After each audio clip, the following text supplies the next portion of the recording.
Makinig mga Filipino senior citizens. Tatlo na pensyon, buwanang pensyon para sa mga senior citizens ating aalamin. Well, saan ka nga ba dito po pwedeng mag-avail or mag-apply? Magkano? Ating tatalakayin sa episode na ito. Hello mga ka-vlogs! Welcome sa aking YouTube channel at welcome po sa ating official Facebook page. Saan ka man nanonood, kumusta? Well, ito pag-uusapan natin ang tatlo na monthly pension para sa mga nakakatanda o mga senior citizens. At tatalakayin natin magkano nga ba ang per pension na ito at sino ang pwedeng makasama. Well, eto, isa-isahin natin. Una, yung atin pong existing, no? Kasalukuyan ito ay implemented na mga ka-vlogs under the Department of Social and Welfare Development or DSWD. Ito po ang ating social pension kung saan para ito sa mga indigent o mahihirap. So in short, ang social pension hindi to para sa lahat kasi nga pinipili para lamang sa mga indigent. Well, ang criteria sa indigent, una, meron pong kapansanan o karamdaman. Pangalawa, walang pension na tinatanggap mula sa SSS, GSIS or PVAW. Pangatlo, walang source of income o walang hanap buhay. Pang-apat, wala pong nag-aabot ng sustento mula sa kanilang mga anak. So yan po yung basihan o criteria para masabing indigent senior citizens at makasama sa social pension. Well, magkano nga ba ang social pension sa kasalukuyan? Ang monthly po nito ay nasa 1,000 pesos.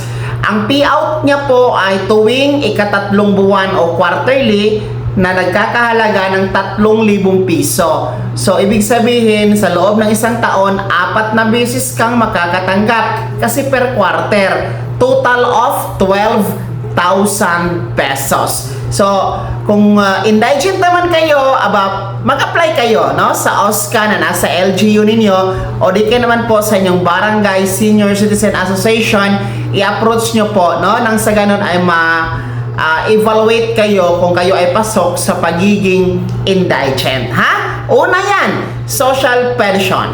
Pangalawa na monthly pension para sa mga nakakatanda, ito po ang Universal Social Pension. Well, ano ba ang Universal Social Pension?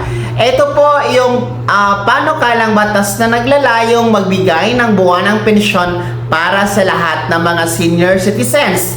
Yes, para sa lahat, walang pinipili, walang maiiwan. Indigent ka man o hindi, mayaman, mahirap, may pensyon sa SSS, GSIS, PVAW o wala, well, kasama ka sa Universal Social Pension, no? Kabaliktaran kasi ito doon sa social pension yung nauna kanina na para lamang sa mga indigent. Pero ang atin pong Universal Social Pension, bill pa lamang ito, panukala pa lamang. Sa kasalukuyan, nakabinbin pa ito sa Kamara o Kongreso mga ka-vlogs. Hindi pa po ito umusad. Alam nyo, napakatagal na nito at hanggang ngayon, hindi pa rin po ito maisabatas-batas. Ewan talaga natin no, kung talaga bang seryoso ang ating mga mambabatas sa pagsasabatas dito sa Universal Social Pension Bill. Well, that is 1,000 pesos, no?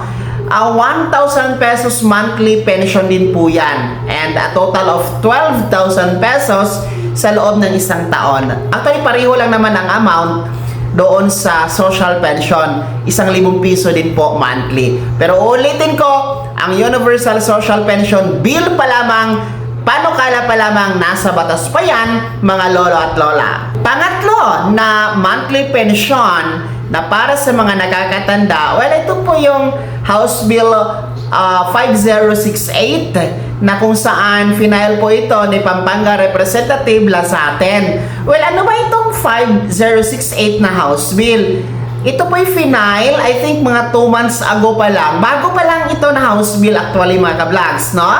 Ang 5068 na ang layunin nito, magbigay din po ng buwanang pensyon para sa lahat, no? Lahat ng mga senior citizens. Ano mang ang status ng inyong pamumuhay, status ng paninirahan, ang status ng iyong source of income, walang basihan po para hindi ka makasali dito sa 5068 na House Bill. Kasi nga para itong Universal Social Pension Bill din na para ito sa lahat, no?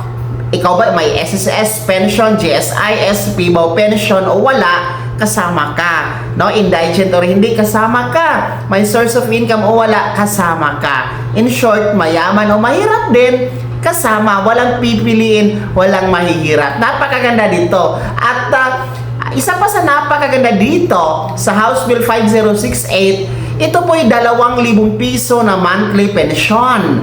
Yes, 2,000 pesos monthly pension ito para sa lahat ng mga nagkakatanda. Di ba?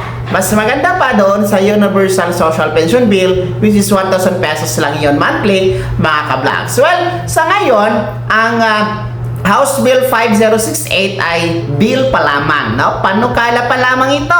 Nasa mababang kapulungan pa rin ito o nasa kamara pa lang ito, nakabinbin pa rin, no? Ulitin ko, bago pa lang kasi ito na panukala, no? Mga 2 months ago or 3 months ago ito na-file, mga ka-vlog. So, antayin natin na yan ay uusad at magiging aprobado sa kamara. So, yan po ang tatlong na senior citizen monthly pension na para sa ating mga nakakatanda. Pero sa tatlo na yan, una lang yung social pension, siya pa lang yung implemented sa kasalukuyan. Well, yung dalawang monthly pension, mga panukala pa lang yan. Una yung ating Universal Social Pension Bill, and then pangalawa yung House Bill 5068. Kaya panawagan natin sa ating mga mambabatas, madaliin, seryosuhin, at bigyang pansin, bigyang prioridad sa inyong agenda, sa sesyon sa Kamara, itong dalawang senior citizen monthly pension bill na ito,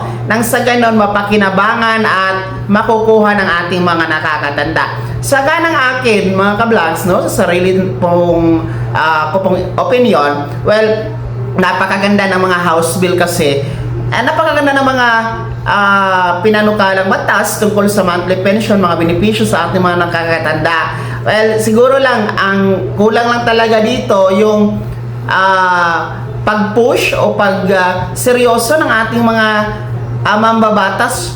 Kasi para sa akin, para lang kasing ginagamit ang ating mga ang ating mga senior citizens, no? Para sa political interest, no? Kung inyo pong naaalala, every election, no? Every national election, talagang agresibo at puspusa lang ang ating mga senior citizens party list, no? Iba pang mga mambabatas, mga politiko na nangangako ng